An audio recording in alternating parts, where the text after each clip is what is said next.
Hello, I'm going to say Ryan Walters with the whole gang this time. I don't remember the last time the three of us were at a game. I'm joined by Paul Neat and Matthew Binns, and as the lovely backdrop says here with the lights in the background, we are at Seoul World Cup Stadium where FC Seoul came away 3-0 winners.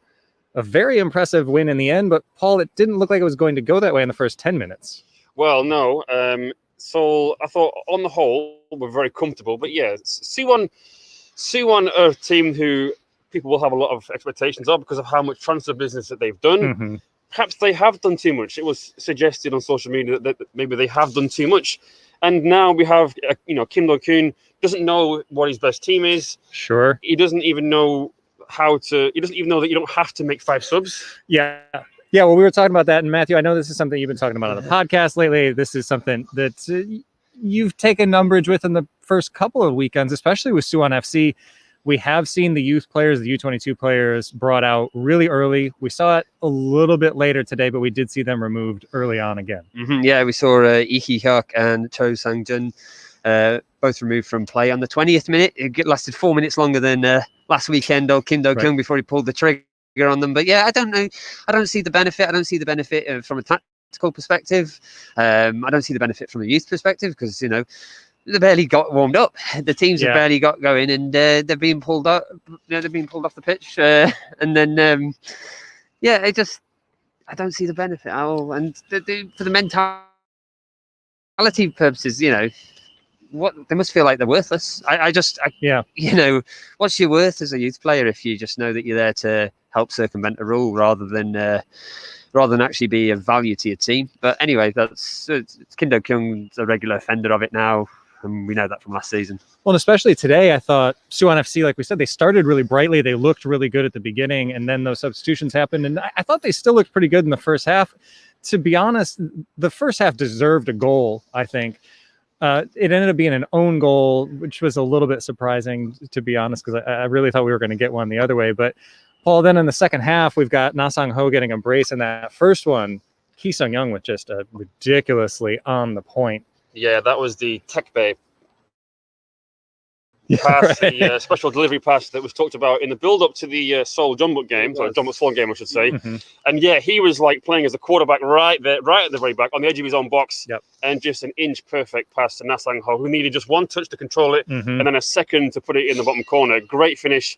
And he was, I think, Seoul's only real bright spot against Jeonbuk last week in the first half. He had 2 opportunities where he'd use his pace to get in behind the defenders, and today I'm very happy for him to sort of be able to get a brace, get his account up and running for FC Seoul, because he is going to be very important, because they don't really have a other than Park Ji-young, and he has his uses, I suppose. Maybe he's good with the youngsters on the training ground. I don't really know. Comeback player of the year, Park Ji-young? That's the very same, Ryan. The very same. So on the pitch today, Park Ji-young played a couple of nice balls in behind. He does link up play well. That is something that he does do. But in terms of a goal-scoring threat, you might see more of Na Sang-ho being that man further forward. Or if Park Ji-young is the person playing as the out-and-out striker, he'll come deep and have the likes of Cho Young-uk and Na Sang-ho run off them. And then that allows Brozovic to sort of break into the box like a Frank Lampard, if you will, from the Premier League 10 years ago. But I think Seoul were very, very good. They looked very comfortable most of the game. It could have been 5 or 6. Yeah, really. I mean, they had a goal chalked off. It was a handball. Cho Young-uk, the ball did hit his hand. It was a bit harsh. Again, another player like him that he has to make that step up now this season. Exactly. He's no longer a rookie. He's still young, but he's in his 3rd year as a professional. He has to start being consistent and putting in good performances. And I thought, great, he's got off to a good start. He's got a goal.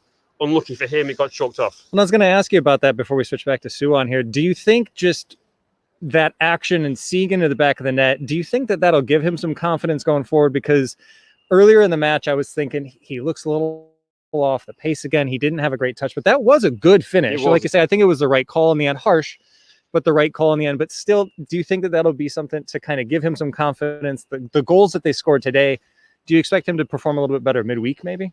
Perhaps, yeah. And then this is where the senior players come in and say, look, you're right, that was harsh. The goal got chalked off, but that was a good finish. You need to be getting in those kind of areas. And yeah, it's about how the manager approaches him, or about how the senior players in the squad not rally around him, but just give him that little bit of advice, and he will know that he's played well today. Yeah, exactly.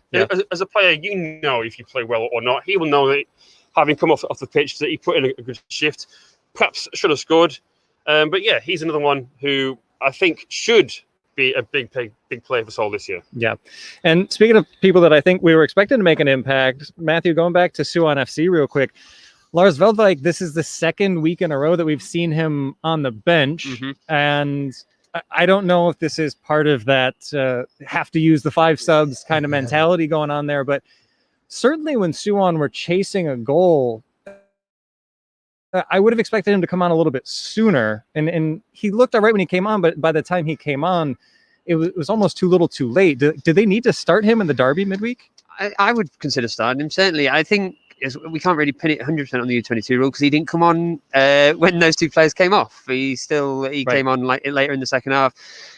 I also don't think he had much of an impact today, because he came off for Hansen Q. So the outlets perhaps that would have helped create the chances weren't there. Murillo came on for Suwon FC, and I thought he had a quite a good impact. He had a close free kick straight away again, coming off the bench.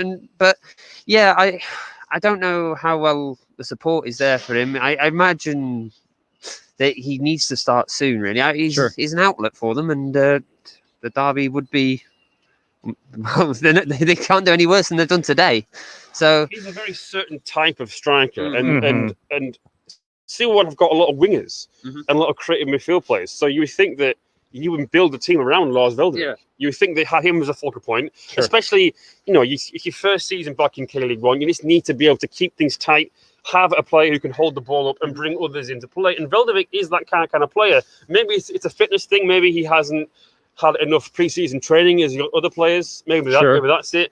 But Murillo's coming on early, so you think maybe it's just a tactical thing. And with the injury to Yang Dong-hyun, the injury. Yang Dong-hyun.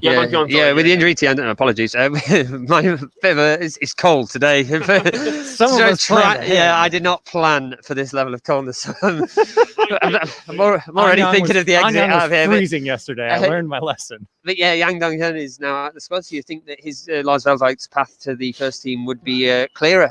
So yeah, I'd imagine it probably more of a fitness thing. You probably hope holding him back today, even just to keep him fresh for the derby midweek. So yeah, it'll be interesting to see if he'll get more minutes then. Yeah, a lot of takeaways for both sides today. I think if you're FC Seoul, you're happy with that performance. You're happy to see some goals go in. If you're Suwon FC, Suwon Blue Wings look like a real big opponent all of a sudden midweek. I think Matthew's got a stat about Suwon Blue Wings. A very interesting stat. Matthew, go on. Oh dear. So yeah, Suwon FC. Not Suwon FC, sorry. That's the good Suwon. The other Suwon, Suwon B. Suwon B. Suwon B, Suwon Blue Wings.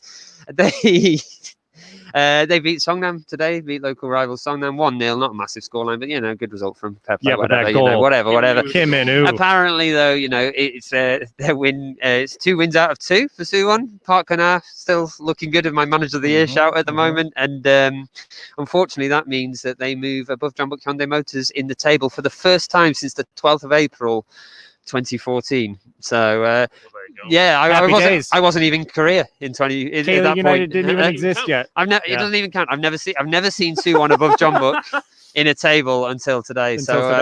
And now I'm sitting here and I've just realised I've been doing the whole broadcast with an FC Seoul sticker prominent on my chest. This is just to say that I've been checked on the way in. It's not to say that I've changed allegiances due to Jeonbuk's position under Suwon at the moment. But yes, all round.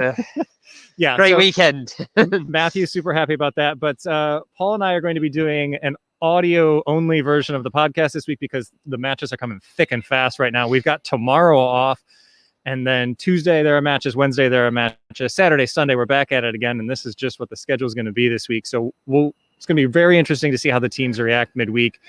how deep they each are and how many cables need to be picked up post match. I heard he was asking like the 4 for 10 cans. That's what I heard. I was like 4 for 10 cans. All right, Sunday. we're going to take that as our cue to get out of here. But as I said, Paul and I will be doing an audio version of the podcast. So if you want any questions, go ahead and get those in the comments, and we will get to those maybe tomorrow or Tuesday, whenever we do that one. But we won't be going head to head with the actual K-League matches Tuesday, so no live stream this week. But we will have coverage, as always, on social media at K-League United, and previews, as always, on KLeague.com and KLeagueUnited.com.